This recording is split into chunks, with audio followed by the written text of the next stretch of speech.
When I first started my sourdough journey, I had a jar of active starter and I could not figure out, how do I maintain this thing? Who put me in charge of this? After months of trial and error, here is my best way that I can explain how to maintain your sourdough starter. Firstly, we're going to imagine that your sourdough starter is your new pet. What do you do with the pet? You feed it every single day. Your starter's food of choice is unbleached bread flour and filtered room temperature water. What I do is feed it equal parts, so 50 grams starter, 50 grams of unbleached bread flour, and 50 grams of filtered water every day. Sometimes the water's a little more or a little less, depending on the consistency. You want it to be a thick pancake batter consistency, and you can play around with that.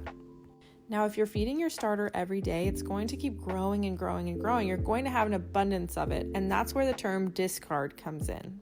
So after taking that 50 grams of starter for my feed today, I still have that big jar of starter. So what do I do with that? That jar now becomes discard. There's a couple things you can do with discard. You can either just throw it away, or what I do is I keep it in my fridge in a bigger jar and I just add to it every time. You can make so many things with discard. My favorite is discard chocolate chip cookies. You can use it as your roux when you're making soups. If you can't feed every day, you can put your starter in the fridge and feed once per week. And that is how you care for and maintain your sourdough starter.